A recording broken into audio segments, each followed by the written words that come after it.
Hi guys, it's me, Sarah Pollock, and my 8th grade capstone project was on the Holocaust. The Holocaust was a major turning point in 1933 through 1945. Those 12 years between were the most devastating years for any Jewish person, and me and Ann Levy will explain why. Thank you very much for being interested in the subject matter, because it is so important today.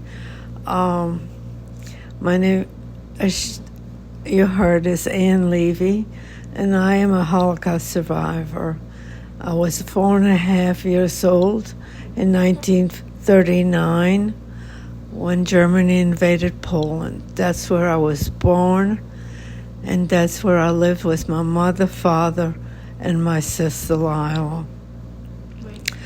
Things that I remember in those days, in 1939, were the good things, because we were children, we were playing, and I remember our last vacation was in 39.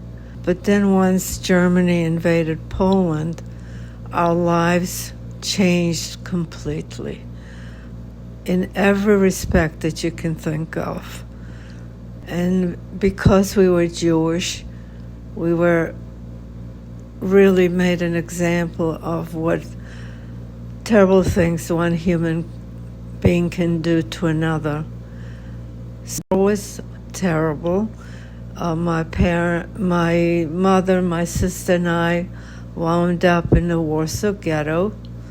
It's where Lila and I, as children, were starving to death. The only reason why I'm really here and my family survived is because my father was separated from us.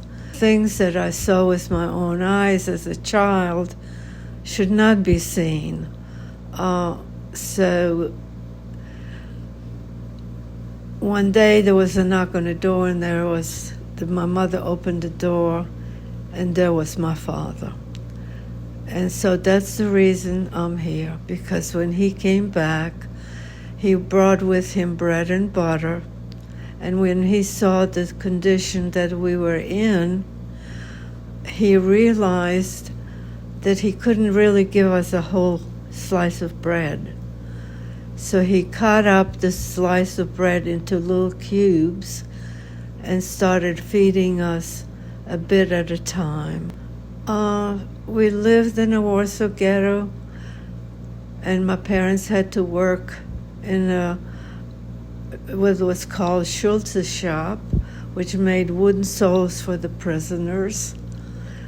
So in the beginning, they would take us with them to work.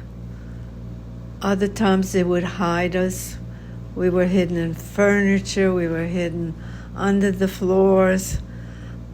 We were hidden all sorts of places just so the Germans wouldn't find us, because the Germans were always after the Jewish children, the elderly, and the sick. Because things were getting worse and worse in the ghetto, the only way to survive was to get false papers and try to get out. You needed 3 things.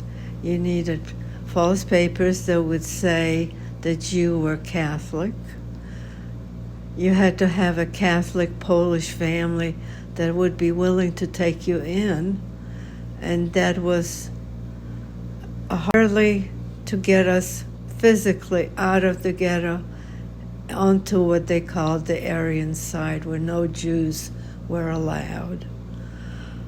My parents accomplished all 3, and we made our way out and started living with a mother and daughter that took us in. They put their lives on the line, but they were kind and they were generous. And my sister went to church with the woman and her daughter, and my mother went with them to shop and things like that. My father found a job, and he went to work at a lumber yard.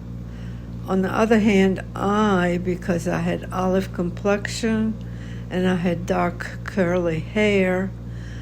It was what Hitler decided was the Jewish look. So I was hidden again. I was hidden inside the house, that if somebody was knocking on the door, I would crawl into what we called an armoire, which is like a clothes closet, and sit there until company left. So as much as I tried to change my looks, I always tried to tell the young people, you are who you are, born, and there's some things that you can't change.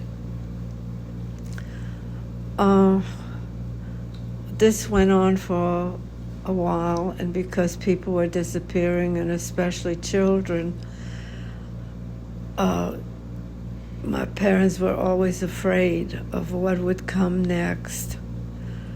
So we stayed with these two women for a while, and after a while, when the bombing started really hard, when the Allied forces started bombing Poland because the Germans were there, the population would leave their homes and pick whatever they had with them and go run away from the city.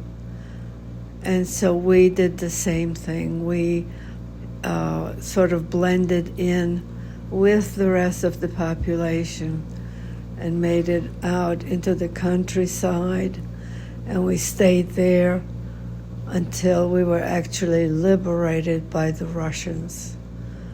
And the Russians weren't any better than the Germans, so we started another journey and made our way from Poland through Czechoslovakia into Germany, because this is where the American zone was, and the Americans were in charge.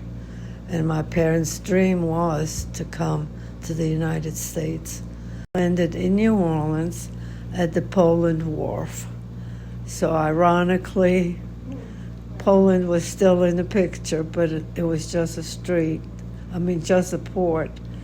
And so New Orleans has been home for me and my family since 1949.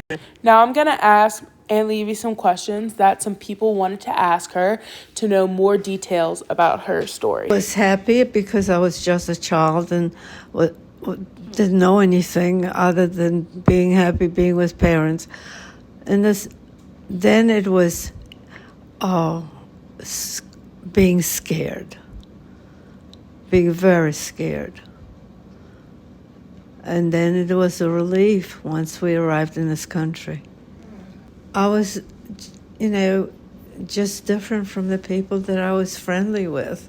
I still wanted to be the high school American girl, but the feelings and the experiences always were with me. Well, I remember that they were kind, first of all, just by taking us in, and they tried to do everything they could for us. But they were just good people, and it takes good people to help people. So we were just lucky that we found this woman and her daughter that were willing to do that. If all of you could just be tolerant of each other, of other people, don't judge them by how they look, how they speak, and just learn to be kind to each other. And that you want, that's all you want. You want people to be kind to you, and you want to be kind to people. Okay, this is the end of my interview. I hope you enjoyed. I linked all the websites I used and the biography of her for a more detailed version of her life.